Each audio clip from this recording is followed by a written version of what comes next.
Golan-Globus, welcome back. That's right. It's time for a little Tippy-Tap. Are we releasing this tonight? No, I was going to ask you that. We're going to hold it for a week tonight okay. because no one wants to watch this fucking Super Bowl. Yeah, we need to give some. Yeah, for normal people instead of pieces of shit like Philadelphia and Kansas City. Kansas City. Anybody's watching just to see Taylor Swift. All these fucks. We're gonna give everybody else a nice little treat, a little something special for our. Well, I mean, here's the thing. It's miserable outside. We're in the middle of February. It's cold. Yeah. It's gray. And we need to go someplace where it's sunny and Rico. A sunny state of mind, if you will. Right. Yeah. So we said we got to go to Miami Vice. And if we're doing Miami Vice, we got to have a guy from another gray, miserable place to join us, who apparently is still suffering the effects of this made-up disease called COVID. C-word. Ladies and gentlemen, Stuart Bannerman is back with us. Fine. I did not know it's been a year and a half since we've had him on. How did we let this happen? I don't know. How did you let that happen? That is a very interesting question, guys. I am very curious to hear your answer. Oh, well, I got the answer for you. Mattingly fucked up our address. You know, we have the charts all built out. Your name was constantly in there. We actually have a psychic on call that charts out all our guest appearances. By the stars. Yeah, stars. Of course, yeah. We got Nancy Reagan's lady. Yeah. The one that was helping her. She's still alive. Not Nancy Reagan, the lady who helped her. Spirit. Yeah, we got her spirit in a jar on the fridge next to us. So it's a shame that you guys are feeling a bit down though, because I feel good. James, I knew that I would. James, shut up. You'll get your turn. All right. Yep, there we go. Just put him back in his box, literally, because he's dead. We are balls deep in Blaxploitation History Month, and so we had to add a little soul to this episode. The Godfather of Soul? The Godfather of Soul, Thank you. James Brown. This is probably, I don't know, you're more of a Miami Vice expert than we are, Stuart. Is this the strangest episode of Miami Vice ever done? This is not only the strangest episode they've ever done, it's also the worst one they've ever done. Oh, wow. I love Miami Vice, but boy, were they experimenting on their own supply for this one. It's definitely out there. So if anybody has never seen a Miami Vice episode and you watch this one, don't be, if you love it, it's great. Watch the others, but they're not as weird as this. But if you hate it, the other ones are better. I promise you that. Oh, yeah. We've had so much fun talking Miami Vice, and I've only watched a handful of episodes, and I was watching this. I was like, I like Miami Vice. Why don't I like this at all? It was because it sucks. Yeah. Many people don't know. It's written by Chris Carter, who went on to create the X-Files. Oh, no shit. Yeah. Wow. It's right there in black and white on the screen. It's just a true fact. You'll have to go watch the episode to see it, of course. You can't look at it. I mean, there is still some little bits in here to take away from it, though. There's some good moments. We get a name tag. By the way, Griff, you can go fuck yourself because I was dreading your notes. I knew they were going to be bad, and they were awful. How bad was I spent like a half an hour trying to figure them out because I don't even know what's going on in this episode. Yeah, so you're blaming me for not figuring out the episode for you, and we've all agreed. Because the last thing I wanted to do yesterday was notes, period. Try to figure it out, yeah. And then I'm like, oh my God, I knew this was going to happen. No, it didn't happen. No, fix this here, fix this there. I tried to make sense of this episode. If you don't like it, blame Stuart. Okay. I like. He's not going to be out. He's not going to be out for another year and a half. I didn't even choose it. I'm just here because I'm at your guys' beck and call. I'm like Musk to Trump. Yes. What can I do for you? I mean, you guys haven't been Muskified yet. That's about sending your heart. It's not. We have online. Yeah. The UK has been Muskified online. We keep seeing Elon talking about what's going on in the UK, and I'm thinking, no, that's not what's going on in the UK. You're not here, and I am, and trust me, that's not. So yeah, we were getting virtually Muskified. You're talking about a super genius right now. He knows better than you. Even if you're living it, he knows better than you. So he should stick to building rockets and put himself in one. Like, consider they all blow up. Yeah. he docked that one. Okay, he launched it and redocked it. I mean, first of all, we'll never have the money to do it because this is going to be a rich man's like hobby. Oh yeah, but would you ever get in any contraption built or engineered by Elon Musk? No. I think if you guys put on Patreon and started pimping that out a bit more, and all your listeners threw in like a couple of dollars, you would have enough to build rockets like Musk. We'd have $10 if all our listeners put in money. We got to be careful about talking about money. It's tax season, and they're coming for us. They know. I got it all in offshore accounts. So it's offshore? Of course, it's not Greenland, is it? Because I hate to tell you. Damn, it was Greenland. I thought that was the smart thing. That's why they want Greenland. Everyone goes like these Caribbean islands. I was like, Greenland. That's where the geniuses keep their money. That's where and it's just buried in a treasure chest in Greenland. It's not. Don't say the Caribbean. You'll get Tubbs going, I'm from the Caribbean, man. Yeah. With my wonderful Jamaican accent, man. Yeah. He was especially obnoxious in this episode. It was a hard Tubbs episode for me too. Yeah, it was. He was laughing at his own jokes. How many seasons did we get out of Miami Vice? 5 seasons.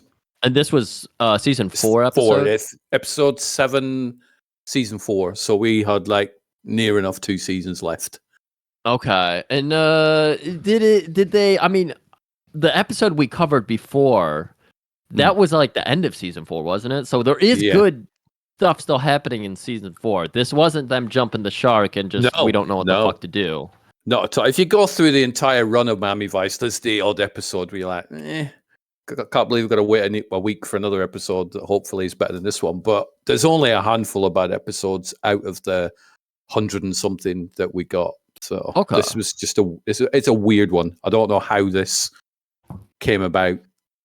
I mean, when I was like looking for it or something, I came across people who also compared it to another Miami Vice. I don't remember what episode it was, but they were like, there's 2 episodes running for the worst episode of Miami Vice. And there was people trying to make an excuse for this one. They're like, actually, I kind of like James Brown in this. And it's just like, what? We get a young Chris Rock in there. That's good. He's good. Yeah, Chris Rock. As far as I know, this was just the only episode he was in.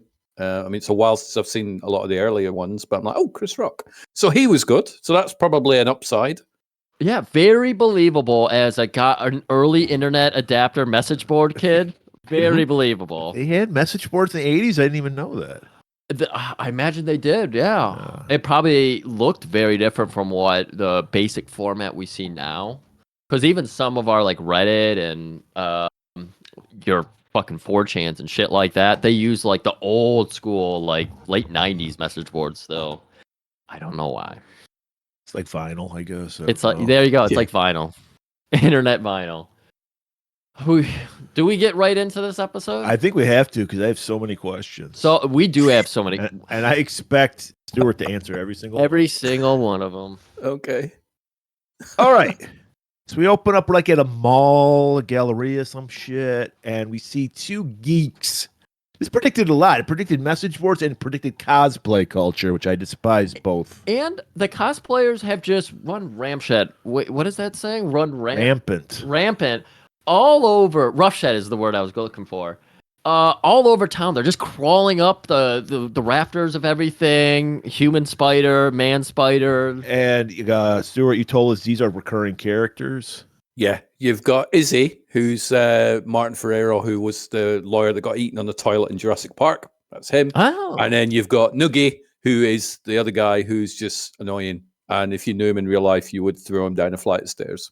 Okay. I want to preface, his accent might have thrown you off. He said Noogie. Noogie, yeah. I'm just saying because, I don't know if he gets 40 racial slurs like a day like we do in America. I don't know if he does, yeah. Are you guys getting the racial slur coupons over there? We're not getting coupons. No, I didn't know there was coupons. Oh, yeah, no, that's what... how many are allowed to do each day? Because we're for free, finally. Yeah. If you want, Noogie's real name is actually called Neville Lamont. That's his character's name, but they call him Noogie, Noogie, in the show. And he's like the dodgy, sleazy, skeezy informant from a lot of the earlier episodes of Miami Vice. For some reason, they dragged him back into this episode. Poor guy. Poor guy. So they're dressed up in these weird spaceman outfits, and they're having sword fights or some shit. and they're basically irritating everybody. And then we pan over and we see Stan, the regular kind of comic relief detective in Miami Vice, working a ice cream stand. Yep. And he is giving. Wait, his name's Stan, and he's working a stand. He's giving ice cream to and Repeat. Weren't they girls? There are a couple little girls. Little kids out of Shining, I think, weren't they? If you look at them, they're like the little twins that got killed and ended up. And their names are Pete and Repeat. That's what he called them. Oh. Yeah. So I immediately. So he probably didn't assume what their gender was. See, this was very ahead of its time. Yeah. With everything going on, I'm already like, this is a dream sequence happening right now. It's too weird. And then the Pete and Repeat, and then I was like, that guy doesn't serve ice cream. He's one of the cops. He's one of the good ones. Well, he's undercover. Yeah, I didn't catch that right away. He's Stanny Wernett.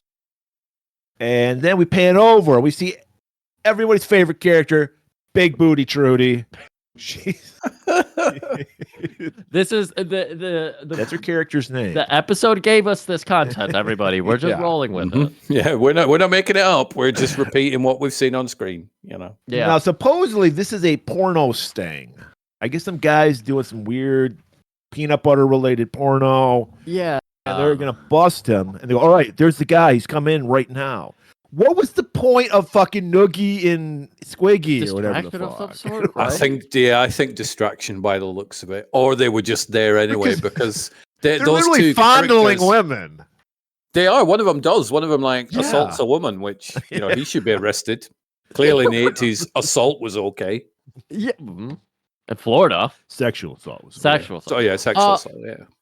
But they're trying to bust a pornographer or something. There's two people walking up. One of them looks like a pornographer. He had like the tiny little tuft of hair, sunglasses on, a little pervy mustache. And they're like, that's him. Just to the left of the guy who looks like a perv. And then we follow this guy who's holding like a shopping bag. Yeah. And then he spots Noogie and Squiggy. And the Noogie and Squiggy spot him, and they're like just locked in, staring at each other. Yeah, and then he turned. I thought he was gonna turn into the Hulk. I don't know what was happening there. Again, I thought this was a dream sequence because the guy just starts like rips his shirt off. This is again very Twin Peaks season 3. People just freaking out for no reason. You're like, David, can you explain something to me?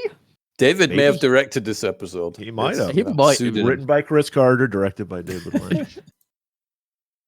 Rips his shirt off and just throws himself through a plate glass window. He throws his grocery bag, which is full of peanut butter.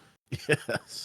Endless bag about jars of peanut butter. Yeah, which of course nowadays, thanks to our current administration, costs $45 per jar. So that's fucking big money. Cut to the morgue. Yeah. We see Trudy. I guess I thought Stan was running this operation, but Trudy's there, and she's like, I saw that guy's throat get cut open with a glass. Yeah, because blood was spurting everywhere. He's like, no, it wasn't. It was a heart attack. Yeah, he died of a heart attack. I saw his artery popping and locking. He's got a little scar here, but you see, the thing is, you detectives are kind of stupid, and you don't know blood. Like, you just see blood everywhere. I mean, look, here it is. There's a little scar. That's what happens to your heart attack. It's like a volcano. Blood just spurts out of your chest. It's like a chest burster from Alien. Exactly. John Hurt knows. Yeah. Yeah. So she's like, she looks, there's no marks on his neck. She's like, what's going on? First of all, this is never explained, people. We never know why his body is like not cut up anymore. Again, they're just trying to like set it. There's so many unanswered questions. Yeah, it was probably stunt glass because they have this certain type for TV shows, and that's probably what it was. Candy glass, right? Yeah, this candy is glass. Really elaborate stunt just to peddle. Maybe we need some excitement for this episode. Maybe it's counter. No, I'm trying to think. Like, why would he have staged this and the heart attack and the peanut? Maybe it's counterfeit peanut butter. There's no. I'm sorry, everyone who's listening. There's no explanation for why he jumped through why he ripped his clothes off, why he jumped through a plate, and why he didn't. His body healed. Yeah, that's why I'm telling you. I'm pretty sure it's counterfeit peanut butter. I told you it's $45 a jar now. So we go back to the bullpen, and like we said, we alluded to earlier, we did not say this. There is literally a placard on Trudy's desk that says "Big Booty Trudy." Yes. Best part of this episode. She's talking with Tubbs. They're going over the thing. We learned that the victim, he had a credit card on him in the name of Lonnie Akers. Okay. A picture of a houseboat. Right. And, Polaroid. And $1,000 in cash in his wallet. And that's it. No ID. 5 years ago, this guy didn't exist. No. And he was also carrying a dozen jars of peanut butter. And this is, like we said, Tubbs is fucking irritating as fuck on this episode. Man. And he's like, I guess him and Stan worked out a routine because he's like, creamy? And then unison, they go, oh, crunchy. They like got nose to nose in unison, say that line together into each other's mouths. It was strange. Yeah. Okay. We know we have better episodes. Does Tubbs' character just decline throughout the season? Was it the beard? Did that throw him off? No, he kind of Tubbs got cooler with the beard. He does look better with the beard. You've seen episodes when he has the beard when he's trying to track down Sonny Burnett, and he's cool in those episodes. Okay. I don't know what happened with this episode. I'm leaning towards the dream sequence that you said. I do genuinely think this whole episode was a dream sequence, not just for the characters, but also for us. Which then kind of makes this podcast episode a dream for those listening. So why people are listening to this and have fallen asleep, that is rude. Wake the hell up and, carry on listening. It should have ended. If it ends with Trudy waking up in bed, it should have ended with her doing a line of coke and like rising up. Oh, yeah. Well, she tells us in the episode she doesn't touch that shit. She doesn't touch psychoactive drugs. Oh, you're right. The psilocybin. Coke. Yeah, the sugar booger is hers. So she's got one lead, a houseboat pick, and she's like, I know where this houseboat is. And this is where it gets even fucking weirder because we cut over to the houseboat and there's nice swinging sign up, dilapidated houseboat. And she's got the tiniest little purple dress on. I was like, wait, she's going out to do detective work and a little well, there are Miami Vice. You got to be sexy. True. And so she's like, because wasn't Gina and Trudy the female cops? They just played prostitutes, right? Wasn't that their role on the show? Well, when they went undercover, they did. Generally, they didn't go out and pretend to be detectives whilst looking like hookers. So that would give a conflicting thing. Habits die hard, dude. I mean, pretty much going out. Right. So she's checking out this dilapidated houseboat, tiny little dress. Walks herself in there because, the door was wide open, which, much like Vampire... Was there a door? I don't even know there was a door on it. There was. It is dilapidated. Much like Vampire rules, if the door is open, you can walk in. Right. And there is a circle of peanut butter jars open. By the way, never explained this episode. You'd think this is very Lynchian episode. Yeah, you'd think we would be in love with this episode, especially me. Yeah, but no, it just doesn't work. It doesn't fit with Miami Vice, does it? It just not at all. Feels odd. If this is a pilot, ain't nobody coming back for week 2. That's a good That's point. what was so strange about it, because this became like a regular thing, like in the 90s. Like every show would have their one weird episode. Yeah. And so I didn't, I was surprised that Miami Vice started this, if you think about it. Because this episode does not fit into the vibe of Miami Vice at all. No. Our main characters try to talk through that. They try to be like, one of them believes in shit. Well, Sonny is the Scully role. Yep. He's a non-believer, and then Tubbs is Mulder. So he's just like, I believe it. I believe in lizard people. All right. So Trudy just kind of looking at everything, being grossed out, noticing if the peanut butter was crunchy or creamy. Did we ever get just clarification? Creamy. Oh, it's always creamy. It's interesting. At least it wasn't the where they put the peanut butter and the jelly in the same jar. Oh yeah, Smuckers used to do that, and it wasn't just like half and half. They would like pinstripe it. It's so strange. Gross. It's weird. It's weird because it shouldn't be gross because technically that's what a peanut butter jelly sandwich is. But I don't know. I don't like the ratio. I like one side has to be peanut butter, other side has to be jelly. What kind of jelly are we doing here? Grape jelly. Grape jelly. Yeah. Stuart, jelly. That's jam, isn't it? Is that the same thing? I'm going strawberry jam. I think jam is like real fruit and jelly is just like chemicals. Yeah. Our jelly is essentially Jell-O. Just sugar easier to spread in a gel concentrate with some food dye. Yeah. So, Elon Musk says we're not allowed that in the UK anymore, so we can't have it. So Thanks. Maybe Elon. RFK stopped you guys from getting your shipment of jelly because I think it's worm not at it healthy all. enough. Yep. But he'll send you the blue dye. That's the good dye, not red that's dye. that's what Yummy. he's using. Yeah. That's what he's using. Yeah. Oh, by the way, I just have to say something. Because this reminded me when we talked about the blue dye. Another user of the blue dye was a guy that I've gone to bat for fucking years. I was like, yeah, I know his personal life, he's a douche, but I got so much love for the character. I'm cutting Mel Gibson loose, man. When he said Donald Trump is his daddy, I was like, what? Grown ass adults calling Donald Trump. I was like, their this dad. Mad Max, Martin Riggs. No. I'm done with you, Mel. Sorry, man.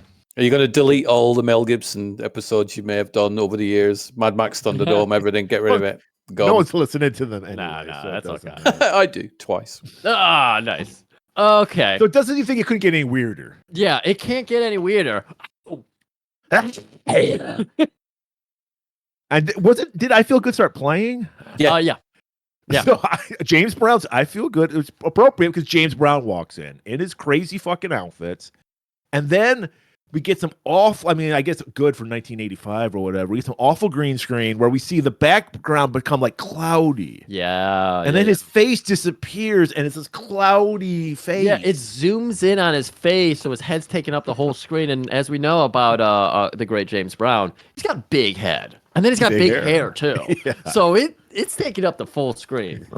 And yeah, the face just superimposes the sky over it, and we just zoom in and like cut to a commercial. No. Then it turns into her face. Oh my But god! it was so bad because her face didn't fit in. Because you said his face is so huge, so it was all off center. And yeah, it's like Gary Busey's the only person with another face big enough.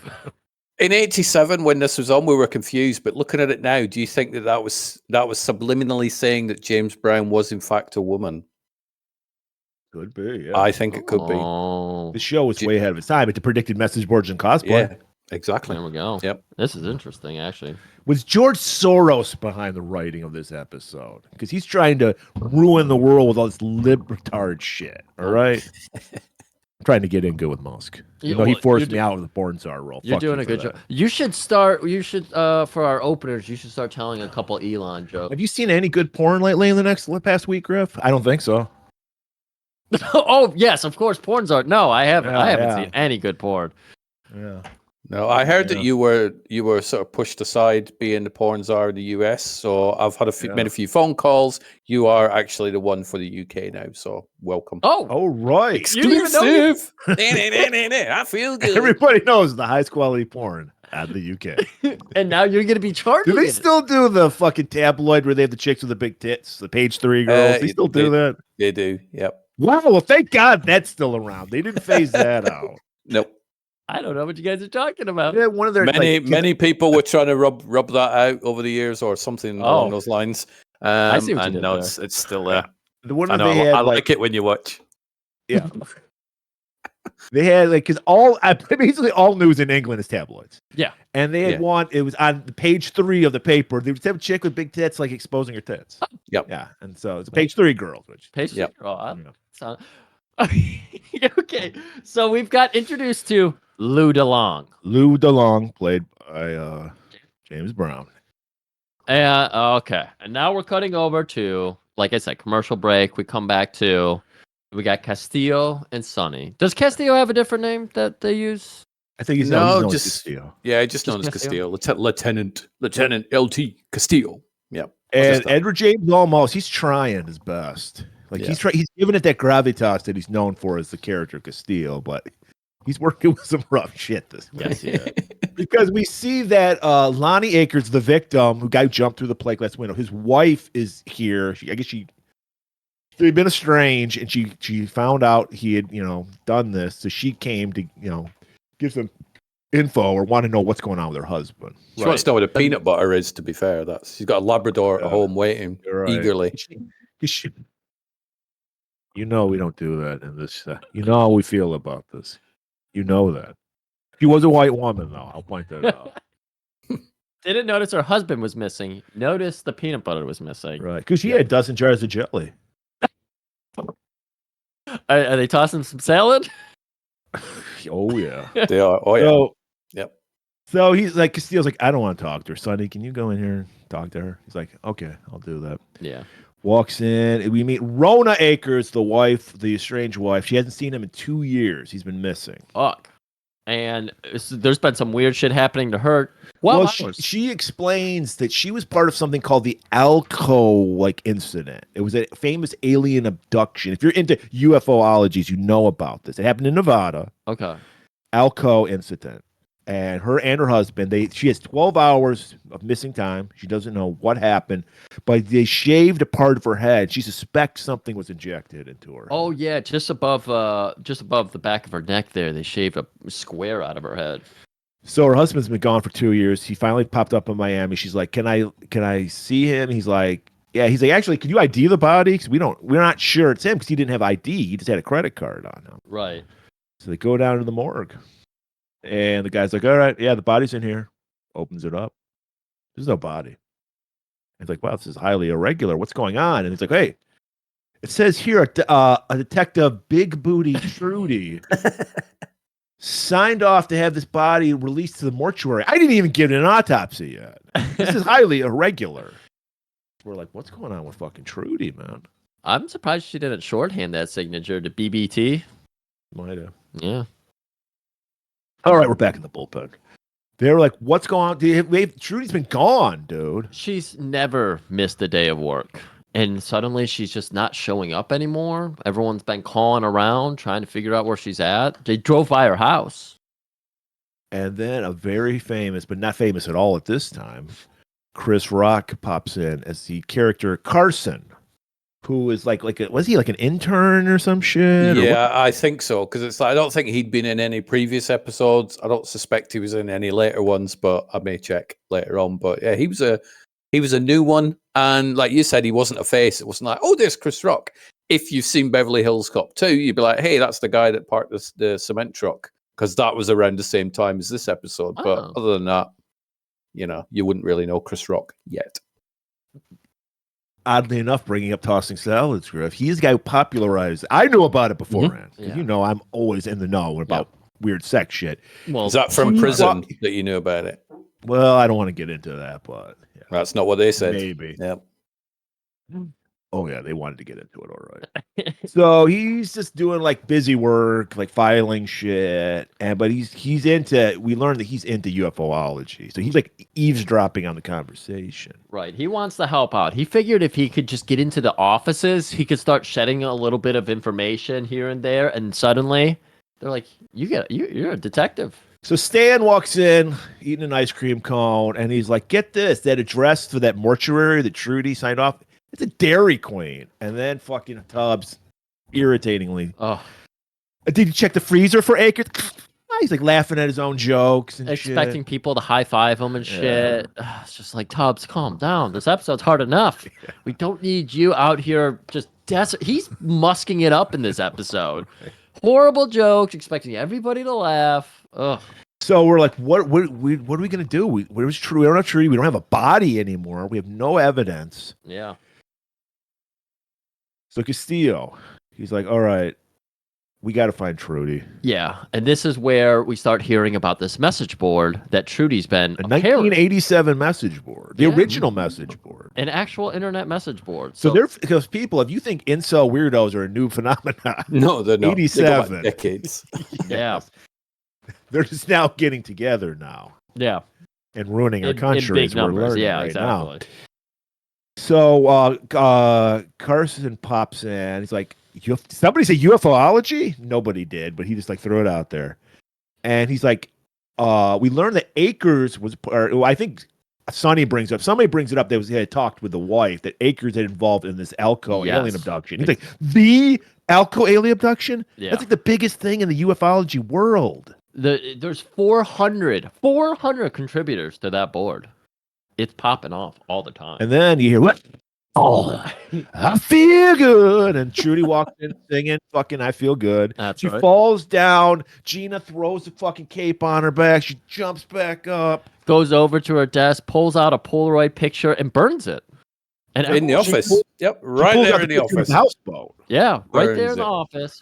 Yeah. Burns the picture. The only evidence they have. Right. And so everyone's jogging. We also learn, and I'm just going to throw this out there, it has no relevance on the plot at all. Another question's never answered.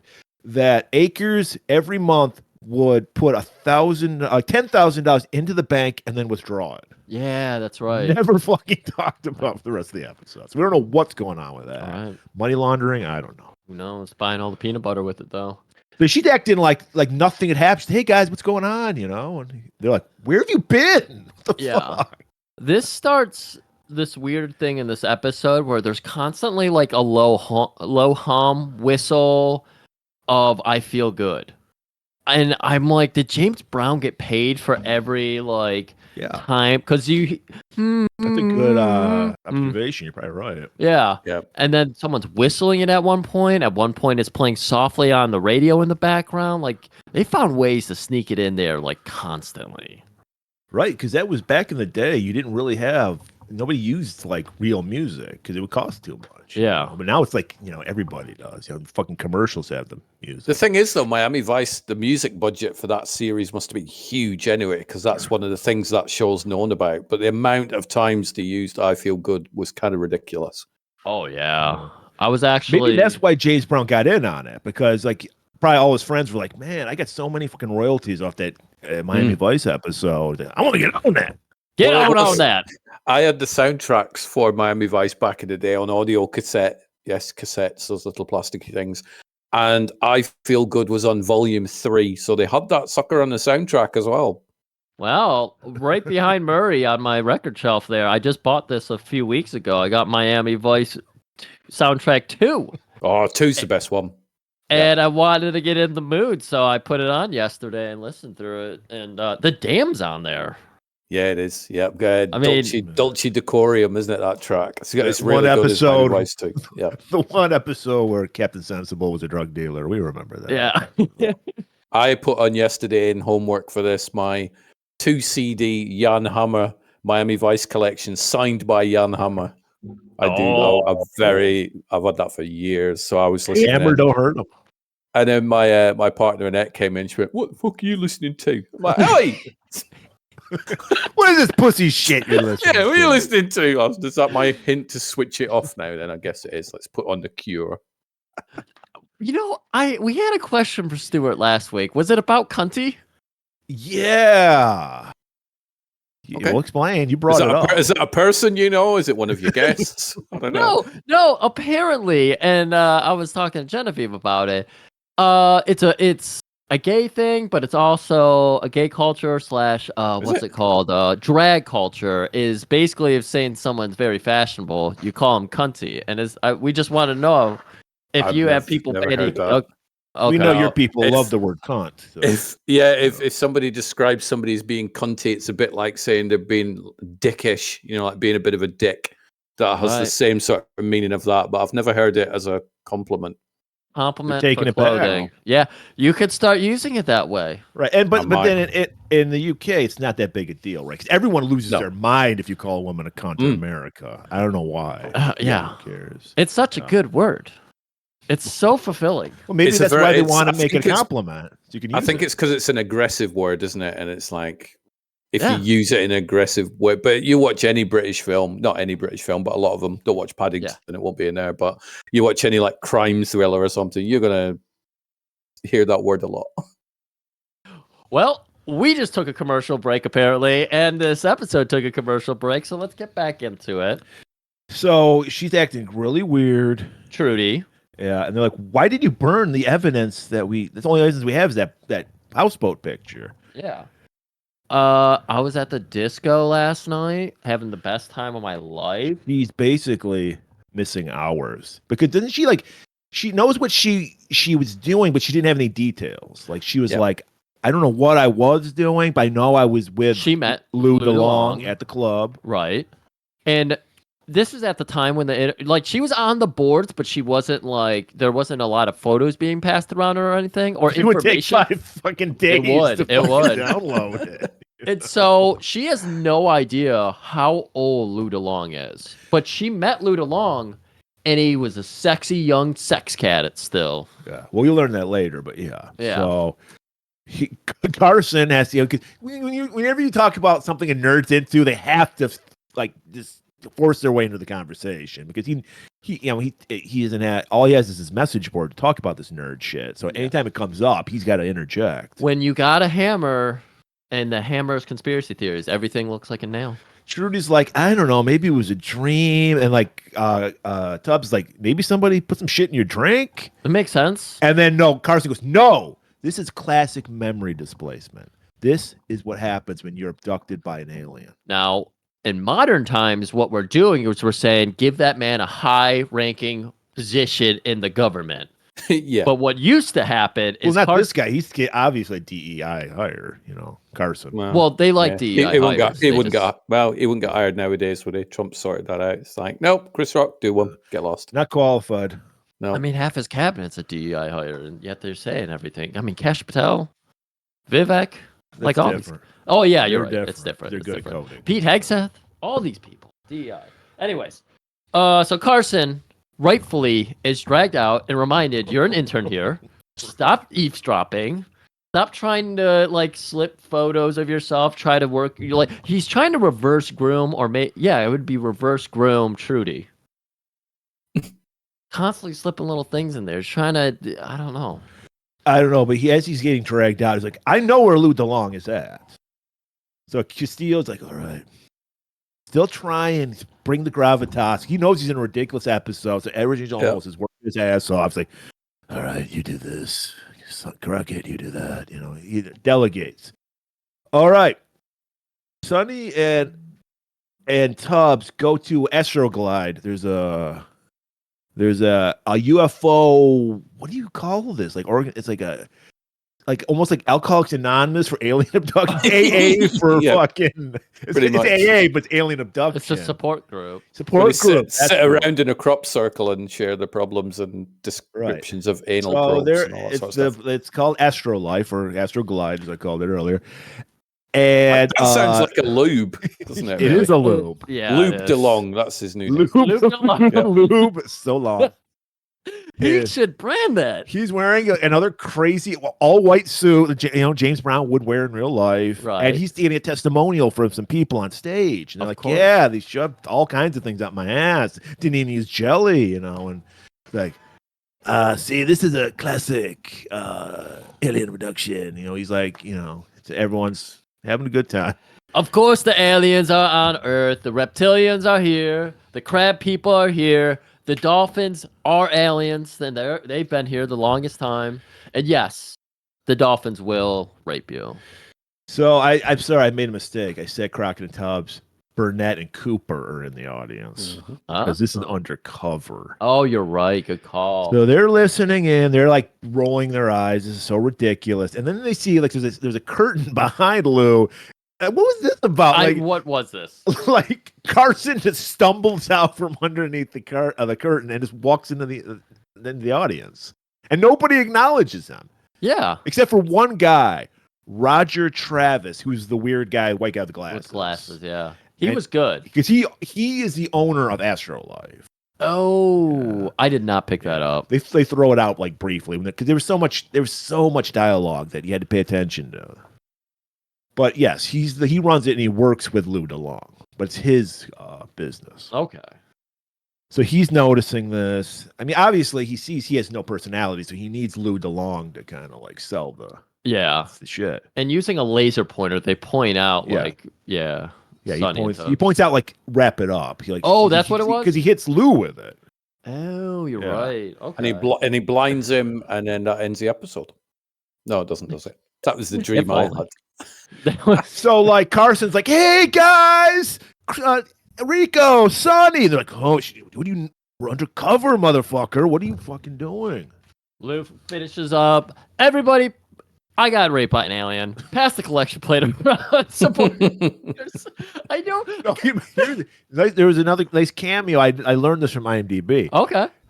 It was a very abrupt scene. He's walking off. A woman that's off camera leaps in front.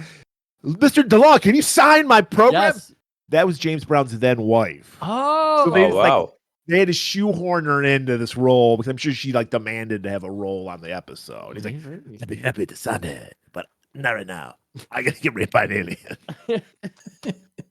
So, of course, what are Burnett and Cooper going to do? They're going to interrogate him. They immediately start dropping lines like, hey, you get around, right? You're like a fucking rock star and shit. Yeah, of course. You ever meet a woman named Trudy? Big booty Trudy? BBT, maybe? He's like, nah. I got to tell you guys. Nah. The other day, you know the only thing I was getting down with? Couch. Sofa couch. Couch potato. That's what he said. So they're like, the boys are like, shit, this guy's playing hard to get. We have to hit him hard. It's nice scam you got going on with this shit. 'Cause there's no such thing as aliens. And then he's like, look, I was raped by an alien. I would not recommend it. He actually said, that was the line. He said, like, I would not recommend it. That was the best part. Yeah. Then Carson pops up and he's like, hey, did you guys, because he's like, his whole thing is like, how did you know this? He's like, I asked people questions. He's like, I learned that Lonnie Akers, the victim from the beginning of the episode, was a charter member of Astrolife. So everything's kind of coming together with this Astrolife shit. And they're like, you know what, Lou? We can't just let you walk away. We're gonna introduce you to the woman who you met just the other booty, day. Maybe that would Yep. some memories come. If she was just like bent over or something and he walked in, just turn saw her around, butt. Trudy. Yeah. I remember that ass. Ah, Hit me. so they go I to feel Trudy's. good. They go to Trudy's place. And Trudy's like, who is this old geezer? Because she's listening to the Lou DeLong album. Yeah. I Feel Good's playing again. Right. And they're bringing him in. And she's like, that's not Lou DeLong. No. This is Lou DeLong. She pulls out the fucking album cover. Yeah. Looks exactly the same. He's just, you know. Yeah. She's like, you kissed me. Here. You're gross. I would Yeah. never make out with an old geezer like you. And again, Elaine, I think the friend's name, or Gina. She's just like, that's clear. You got drugged, girl. Like, clearly. Yeah. Roofied. And Lou's like, maybe there's another explanation. And then you get the fucking weird. We're back in fucking Twin Peaks. We're like, look into my eyes, girl. And we get the thing from earlier where his face disappears and it becomes like, this is never explained, people. No. All right. We don't know, I'm sorry. Yeah. We have no answers for anybody listening to this episode. We don't have any. So if you want them, we're sorry. Maybe there's a message board where all they do is talk about this episode. Do you know what? There probably is. I'm going to go looking for it later on. And if there's not one, I'm going to start one. That's smart. Because we're all in this struggle together. And this episode is a fucking struggle. Maybe we can figure out with the peanut butter. Maybe anything we can figure out.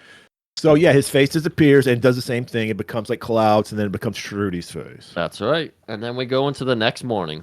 And Castillo is learning about Trudy's houseboat experience. All she remembered that she met two men with weird eyes and purple auras. Whoa. Elon Purple and Donald, they were called. Oh, man. They've got red auras. Alien Musk is his full name. Carson's like, hey, he drops the knowledge that Roger Travis character from the support group thing owns Afterlife and he recently partnered with Lou. We learned the houseboat has disappeared. They can't find it. And even the guards that were supposed to watch it, they were having drinks with Mamie Van Doren, they said. Yeah. Some old actress or something? Yeah, she was like a poor man's Marilyn Monroe. Oh, okay. And so Carson's going to ask the guys to, try talking to that Rona Akers again. The guys being Sonny and Tubbs. Yeah. Go see her. She's staying over at the motel down the road for some reason. Why isn't she in her house?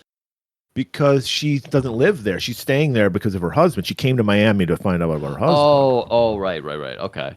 And so Castillo's like, yes, do that. Yeah, they assume she knows something about the house. We go to the tropical motel. Watch this. I have every episode of Miami Vice on an individual Laserdisc. So I saw with perfect clarity. I don't know if you guys noticed this. But at the Tropical Motel, there was a Starfighter video game there. So it makes perfect sense that aliens are involved with this. As soon as I see Starfighter, I'm like, oh my God, aliens are going to come down at any minute. There's going to be a fucking Cybertruck rolling up with a flamboyant gay man in there. It's like, hey, come in my car, young boy. So So as they're arriving, Rona's being kidnapped by Men in Pastel. Not Men in Black. It's the 80s. They had Men in Pastel. You know what? That's the prequel to Men in Black. We need Men in Pastel. Right. I would That would be the prequel. Yeah. I'd watch that. Yeah. And so they're like, instead of just grabbing the guys, they're like, all right, get in the car. Because maybe they wanted to have a car chase because we need to liven up this episode. That's true. But the car battery's been completely drained. Uh-oh. And then a light, like as you would see from a UFO, shoots down on our boys. I'm assuming that's what drained the car. Yeah. And the guys get off with her, or Rona take off with her. So more weird shit happening. We've got the face warp. Now we've got a blue light draining a battery, and oh god, I hate to say it, and this episode might not be able to go on YouTube, but maybe Marjorie Taylor Greene was right about the Jewish space lasers. Maybe that's what just happened there. That's what Sonny believes. Tubbs believes in something more extraterrestrial. Yeah, because they come back. Tubbs calls it in. He's at a payphone. Sonny's got like a flashlight trying to work, and it's not working. And then all of a sudden, the power comes back on. The car can work. The flashlight works. So it's a temporary drain. Chinese spy drone. That's what they can do now. They can drain batteries like that. So they go into Rona's room to check things out. No sign of struggle. And Tubbs is like, "This is alien shit, man. This is lizard people shit. I'm believing. I'm a believer now. Right. I want to believe." And Sonny's like, "What the fuck? Are you been sneaking some of that Peruvian flake in between bus? What's going on with you, dude? There's no aliens. There's lizard people." No, you gotta listen to me. This Phil Carson, he could be a lizard person. And he's like, "Look, I don't buy that shit, but I do want to get a background check on Carson because he is kind of mysterious." So now we're throwing lizard people into the fucking mix. Like, this is... Well, if you're Last Starfighter, Griff. Yeah, lizard that's true. people. That's true. Could you imagine if Crockett was in a boat explosion and he woke up and he thought he was a lizard person? That'd be like an amazing 3-parter, wouldn't it? That one, Ooh, rather than a drug dealer. Yeah, I would like to see that. Spends 2 hours running around trying to anal probe people. Yep. I mean, all you'd have to do is a couple hair flips, and he could get half of the Miami population to let him. Pretty probe much. him. Might even be able to put a smile on Castillo's face. You know. Yeah. All right. Next morning, Murray. Trudy wakes up. She's been reading the book "Missing Hours." I guess this is about alien abductions. Is that a real book? Lou's book, isn't it? Probably, yeah. I thought Lou wrote the book. Yeah, He did. Yeah. Lou DeLong. Okay. Lube DeLong wrote it. Yeah. Lube DeLong. She's like, well, I was thinking about this. Isn't the guy from Blink 182 named DeLong? Oh yeah. And isn't he the one that's obsessed with aliens? Yeah. There you go. What the fuck's going on with this episode? Why is it connected? Musicians, aliens. And have you ever seen Lou DeLong and the other guy in the room at the same time? DeLong. No. Yeah, you never seen them in the room at the same time. That's true. The Longians. It's an alien race. Yeah. So she goes. It's morning. She puts an English muffin into the toaster, as Stuart would call it, a muffin. It's just a muffin. And she hears some whistling. So she's on edge. She might have been raped by a reptilian. So did she get her gun out? She gets her gun out. She did. She gets a gun out and she's very close to shooting a child. Yeah. Yeah. Right. She is standing her ground. It is Florida, people. She's just about to open the door and open fire. And then Gina's like, "Whoa, girl, wait." Grabs the gun. They open up. It's a paper boy. That's it. And she's like, "Oh my God, I just almost fucking shot a child." And then in the background, you just hear, and Trudy starts explaining this. Is that lizard people talk? Is that lizard people? Oh, language? That's what it is. Most definitely. Lizardian is what they call it. You know, I always knew George W. was a lizard person, and he used to talk like that sometimes too. So she's like, "Oh my God, that song, it just brings out a nauseous feeling in my stomach because I've heard it so many times on this episode." And we get some trippy imagery. We get the peanut butter jar just like flashing and No.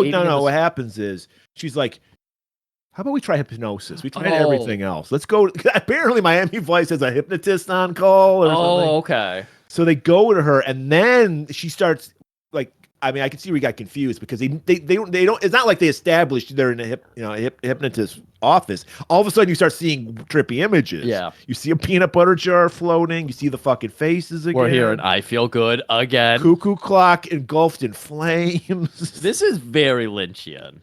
Yep. We see Trudy. She's back on that houseboat, and she snaps out of it as a hypnotist. Oh yeah, you're right. And so because they're looking for the location of the boat. Yeah. So they're thinking maybe in her missing hours she would know to find it again. And the hypnosis would have peeled back that onion layer. Okay. The guy's like, do you party? You like to party? You do drugs? No, I'm not into the psilocybin. I don't do with that kind of shit. Have you ever done ayahuasca? Aaron Rodgers is the hypnot. Well, no, he's like, I hear it does great shit. Yeah. I mean, Aaron Rodgers, future MVP. He's probably like 10 at the time of this episode. Yeah. So she's like, I remember where the boat is because we got 48 minutes. We have to end this fucking episode. So we're just, okay, she knows where the boat is. We'll go with it. They started really getting into our blood work too. You got too much oxygenated salts in your blood. Yeah, which happens when you do ayahuasca. We know that. That of course. That's the oxygen in your blood gives you the power to huff a football 84 yards down the field. So I think Tubbs is out looking for he there's a scene, I don't know what's going on. He's trying to chart on a map, like the alien abductions happen or something. Yeah. I don't know what's going on here. He's trying to triangulate something, isn't he, with his big arse car phone that's huge. And then this big bulldozer just pulls up, gets closer and closer to him. And you think, he's going to pull his gun out in a minute and just shoot the guy. But nope, he just has a conversation with him and offers to put some money in the guy's pocket. It's called soliciting, isn't it? That, I think. Yeah. Crime. What used to be. They're vice cops. They can, as long as you don't. If they ask you, "Are you a vice cop? Are you soliciting me?" Then it's a crime. Okay. So does he get any info from this guy? Like, oh yeah, what we learn is there was allegedly. This is the story this guy heard. There were some oil drum explosions somewhere. Like, and he's like, "Where was that at?" And he's like, "And by the way, what are you listening to?" Beethoven. Yeah. You should try some Brown. I feel good. You should try some Brahms. Like, is that a joke? Like Tubbs is on my nerves in this episode. Yeah.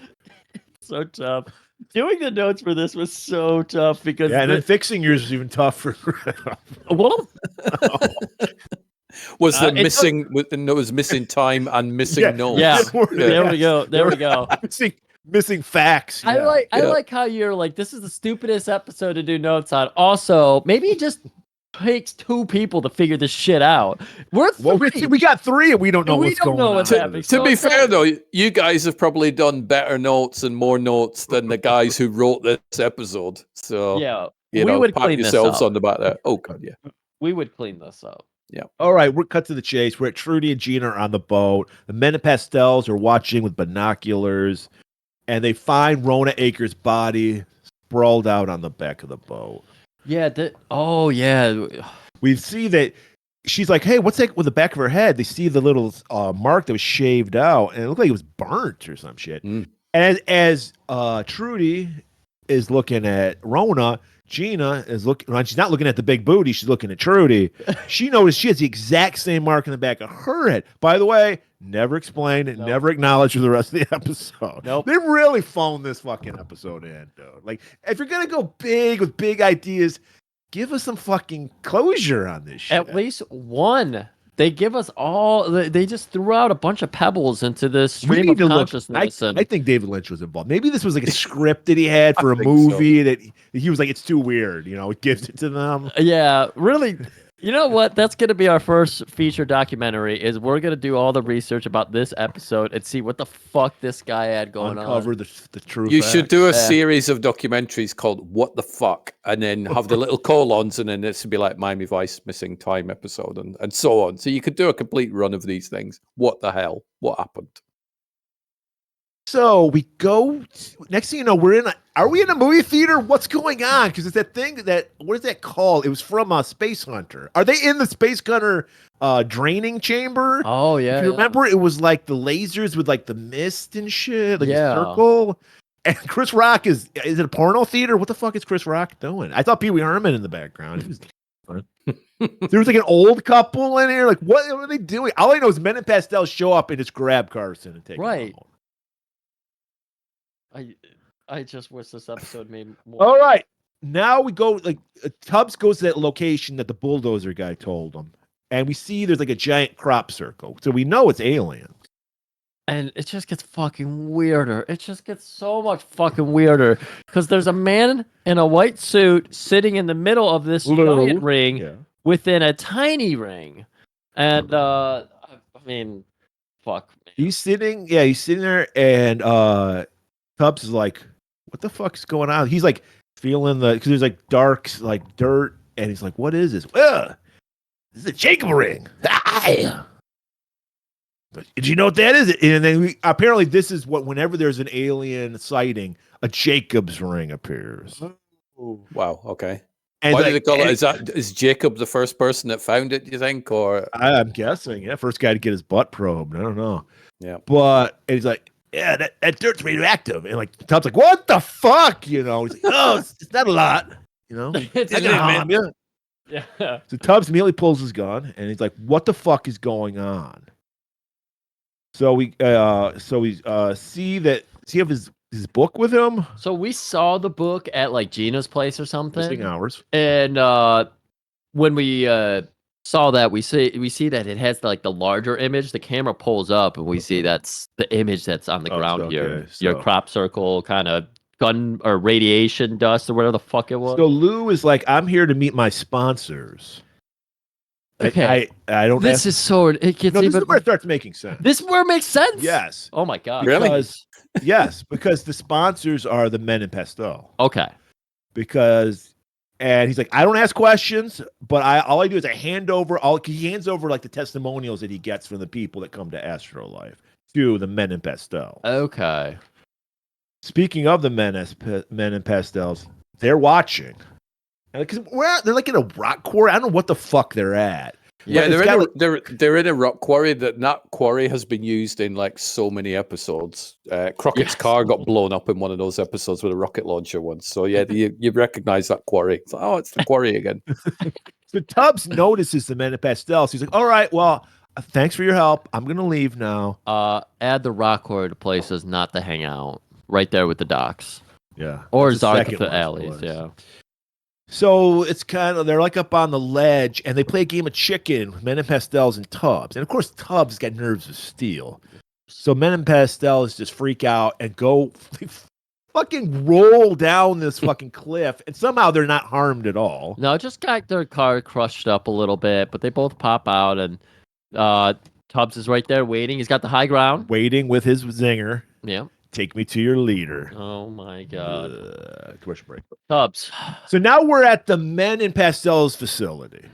This is where you got confused, Griff. You thought, because basically this is where they explain that, and this is the whole UFOlogy world conspiracy theories thing, that the Men in Pastels manipulate, they use real alien abductions to cover up shit that they're getting up to. Okay. So the whole idea that the bullshit that they're selling is that there's no alien abductions, even though they're in on it. They know about aliens, but they're trying to cover it up. Right. By like, oh no, we're just working on R&D. It's like the fucking New Jersey drone shit. They're like, we're just fucking around with drones. There's nothing going on here, nothing abnormal, nothing alien. And we use Lou because he kind of muddies the waters by spreading the misinformation about alien abduction. Oh. Because if you acknowledge crazy shit, then people come up with crazier shit, and it covers up the real shit you're doing. So that's kind of real world shit happening right now. Yeah, it's pretty much what's happening to America right now. Right. Bombard people with bullshit, and then do your sneaky shit while they're obsessing over the 51st state of Canada. Exactly. Get everybody upset about plastic straws and paper straws while people are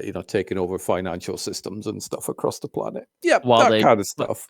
They're cutting your social security and telling you we're going to take over Greenland. Yeah. Yeah. So they're like, Tubbs, you saw nothing, you know nothing. None of this is going to be in your report. And he's like, I know not to fuck with you guys, because Yeah. All right, back to the police precinct. Carson's hard at work on his boards. He's getting some coordinates sent to him. Trudy's there. Oh yeah, it just starts taking over the screen again. Something they used in Twin Peaks with the printouts that I can't remember the captain's name, Bobby's dad, and he Cooper. But this is just the same line printed out as coordinates. Yeah. You threw your paper like I'm getting Agent Cooper, Rico Cooper. This is the precursor to Twin Peaks, dude. Oh wow. Are they related? They relatives? This was the original script for Twin Peaks pilot. And then David Lynch was like, it's not good enough. So he just gave it to fucking NBC. He said the aesthetics all wrong. The setting, the background, Florida doesn't work. Let's move it out. The opposite side of the country. Opposite side. This is what we do here, people. This is what we do. You're welcome. So they just run off. We see like the old 1980s printer putting out the coordinates. Tubbs and Sonny. Sonny's just getting a nice juice out of the fridge at the office. When fucking Tubbs creeps in on him, don't sneak up on me. I'm on edge here. You keep yelling about aliens, and now you're sneaking in my house. He's like, I'm worried about my ass, because he was bent over when Tubbs, the probing. Yeah, he's starting to believe. The probating. The one question question I really would love an answer to is what is it that's in the bottle that Crockett's drinking? I think peanut butter. It looks like it, like super thin peanut butter. Yeah. Mix in a little bit of milk or something. Yeah. Okay. But that's genuinely the one question I had on this episode. Is it his? Is it his drink? Did he just help himself? Are you allowed to do that? Is there a catering company that stocks the fridge in that place? That was the main focus of my questions, because I knew all the other questions I was never going to get answered, and I didn't want a headache. You were right. I have the answer. Crockett is a lizard man, and it was lizard milk. Soylent Green he's drinking. He has a pet crocodile. He did. We haven't seen it for a while. That's his son. Crockett is a lizard man. Crockett is Elvis's dad. That's amazing. And that's why he's like, I don't believe any of this shit, because he's trying to cover it up. Yep. That's what we do, people. You're welcome. So he reveals the background info he got on Carson. Right. And he's like, here's the one that really stands out. He did 1 semester in Nevada when the Alco abduction event happened. Which, by the way, nothing's ever explained about this. Nothing is explained on this. Where do we go? Which makes me think it's David Lynch is involved. Yeah. I think they just presume that they're going to call it the Alco one, and everybody will think, yeah, but you're talking about Roswell, aren't you? I think that's pretty much that. Right. That's what I thought. I thought, I don't care to think into that too much. My head hurts. I don't feel good anymore. Well, if you're don't feel good. If you're looking at the time left on this episode, we got like 6 minutes. And you're like, wow, we got to wrap this shit up. No. So Tubbs puts in anything up. Wrap it up. I'll take it. That was off mic that we Yeah. But they got to wrap up this episode. So Tubbs puts in the call to Stan, who's the other cop, right? Yeah. And he's mentioning that Trudy's on her way to see Carson. So they go to that room, the computer room. They see the printout with the coordinates. So that's got to, for some reason, I think that's got to be where the houseboat is. I don't know. Yeah. They figured it out pretty quickly. So they rush out to the houseboat. Of course, it's Miami Vice. We got to have one scene on a speedboat. I was saying, like, you were saying they had to fit in a car chase. And I was like, well, they ran out of ideas for boat chases. And I forgot there's like boat adjacent stuff happening. Is that the budget for a Miami Vice episode? Blow up 1 boat per episode or something? Yes. Yep. In a car. You could tell that the budget was going lower, though, because it was a dilapidated houseboat. It was, yeah. So they go to the boat, the houseboat. They jump on it. They see Trudy just high as fuck laying out on the back of the boat. With some... Who did a chalk outline of Rona Akers? Because she's... Trudy's laying in the chalk outline. Roger Travis, the mysterious guy who runs Astro. I'm assuming we're supposed to believe or learn that he's an alien. That's what I think. Because he's acting weird. Right. So he's just lurking in the background. Sonny's looking through the house. Carson's just hiding in a closet or some shit. He did get abducted earlier by them. So that explains why he was on the houseboat. But why did they? How did he get abducted? Him and Trudy just went to the boat. What? Oh wait, you're They right. got the coordinates. What the fuck? Yeah, but you're right though, because he got abducted at the movie theater that wasn't a movie theater. Yeah. And then all of a sudden, then he found was Trudy. he replaced by a Topa? Topa? Topa? Topa? What? What's a Topa? Topa was season 3, Twin Peaks, when they kept replacing the people with the gold balls. Topa. I barely remember this. Yeah, Doppelgangers, essentially. Okay. Because that's what you could have said that. You could have said that rather than just making her head hurt even more. Yeah, I know. Topa. But we're talking a Lynchian You were talking about George Rowski. I was like, what? No. Oh, yeah. No, Topa. I'm pretty sure that's what they kept calling it in season 3. But how did this episode fall in our lap like a week after David Lynch died, too? Like, it's all, all is a circle. Dude. This is so connected, everybody. We were talking about we wanted to do a tribute to David Lynch, and we inadvertently did a tribute. We just to David accidentally Lynch. did it, yeah. We've done a tribute to David Lynch. We say tribute. This is something that David would have thrown in a bin back in 1986. Right. Oh yeah, which we assuming he did. Yeah, probably. This was the first draft for Twin Peaks. We're going to go with that. Yep. So they take everybody. They grab Trudy. They grab Carson. They get on the speedboat. Well, first of all, wait. Hand over the deed. Because Roger Travis is looking like he's trying to escape. Yeah. And then he just walks in and is like, I own this houseboat. Because we learned that Lonnie Akers originally owned this boat. Right. Once again, why do we need to know about Lonnie Akers? Why did he flip out in the beginning of the episode? Never explained. And look at this line here. Weird shit happens with electronics. Twin fucking Peaks. No, that makes sense because it's once again the aliens are shutting down their electronics. Yeah. I don't know why they're doing it now. I understand the first time because they wanted to escape with Rona. Right. I don't know why, but yeah, you're right. The boat shuts down for a minute, and then the houseboat just explodes with Roger Travis on it. Yeah. All right. Then we cut to Trudy waking up in bed. It's a dream. Maybe this was a dream because she. I think it would make more sense that way if it was some sort of fever dream. I think that is what they're trying to imply because she heads back to work and she opens up a drawer and peanut butter and the houseboat are there. So they're implying she didn't. She's like, "What is this? I don't understand this." Right. So basically, or she was horrified by it. My interpretation of this episode is Big Booty Trudy went out for a night clubbing. She met James Brown. He drugged her, anal probed her, and this was a fever dream she had. Yeah. So I think the Occam's razor. I think the simplest solution is the easiest one here. I think that's what happened. Even the simple solution though is doesn't make sense, does it? Oh yeah. It's just a weird episode.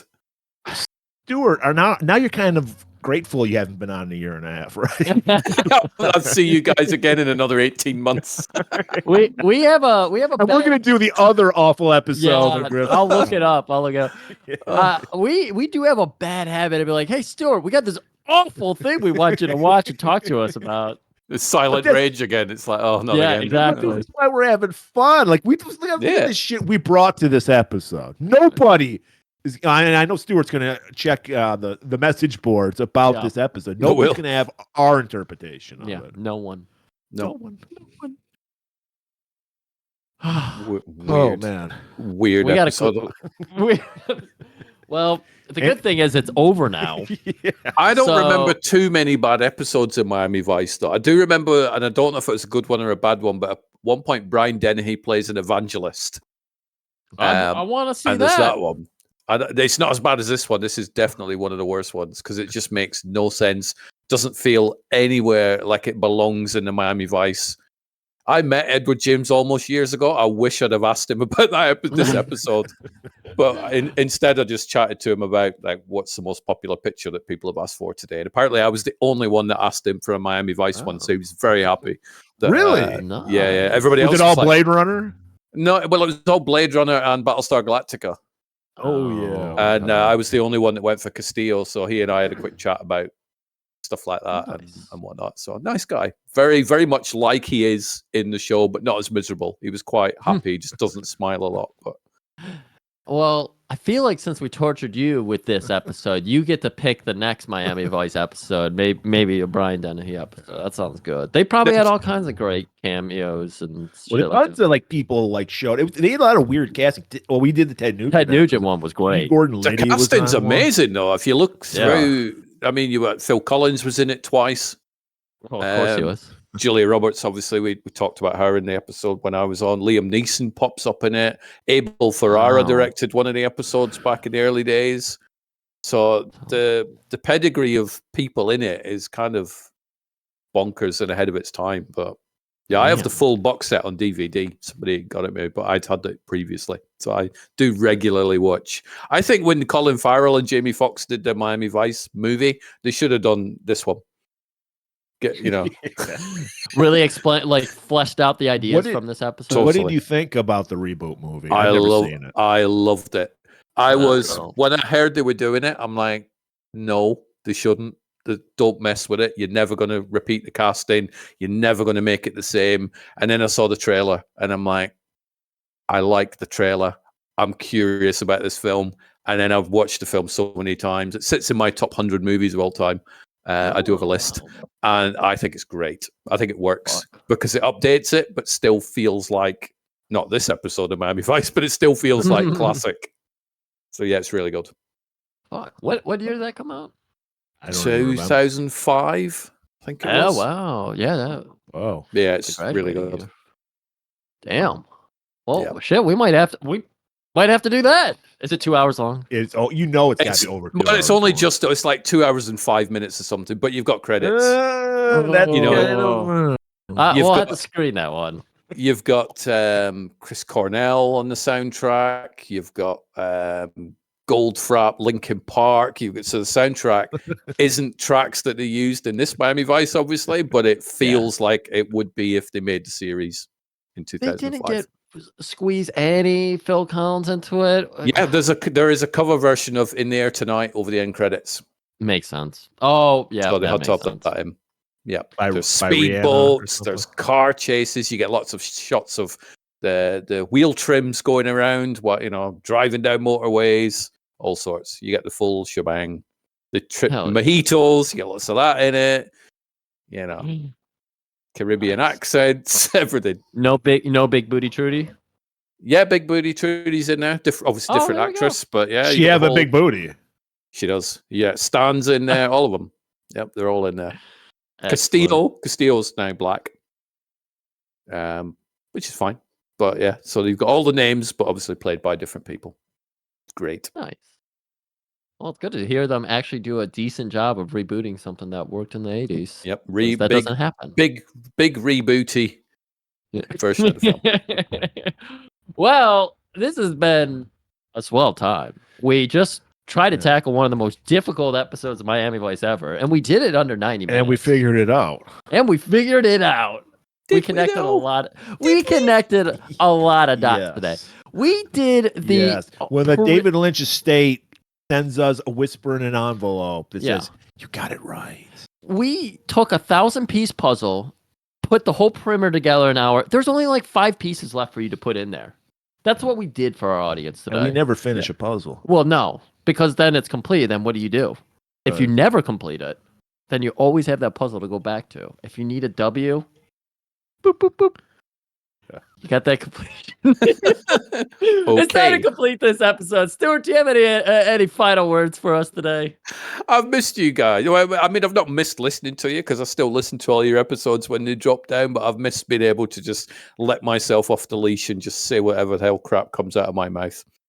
Wow. You said crap. You could have said a lot worse. I'll send you a coupon. Yeah. I'll send you a coupon. Keep doing what you do. So you might have only 10 listeners, but I'm sure the 9 other ones are enjoying the shows as much as I do. We've had a bizarre uptick with last week's episode. Yeah, the blaxploitation crap. Here's the thing, Graham. Here's the thing. Now. They don't like blaxploitation. They don't like horror, but they like blaxploitation horror. Oh my god! Is that the peanut butter and jelly of cinema? It must be. We never knew about. It's the peanut butter and houseboats. There we go. Together really well, and it's all creamy. Yep. Well, all right. Well, Stuart, we promise it won't be another 18 months unless we forget. But it won't be another 18 months till we have you back on because we love having you on. You're keeping. Hey, how's the attendance at Timberley doing Thursday mornings? 'Cause I know we're still a big deal in England. Huge. You are not a big deal in England. You are the deal in England. So you're doing well. I'm glad to hear that. We went like a lot of fucking great bands. We had to go outside of our country to get appreciated. What always happens. First. Yeah. Well, David Hasselhoff had to go to Germany, so that's there you have it. Same thing in that. Yeah. Well, everybody, you just heard the greatest explanation of one of the worst episodes ever. You're welcome. I want my fucking honorary doctorates. We all deserve honorary doctorates for the work we did today. Yeah. We watched this episode. Stuart's watched it more than once. I've watched it twice now. I watched it once. That was enough. That was enough. Yes, that's correct answer. But until next time, I'm listening.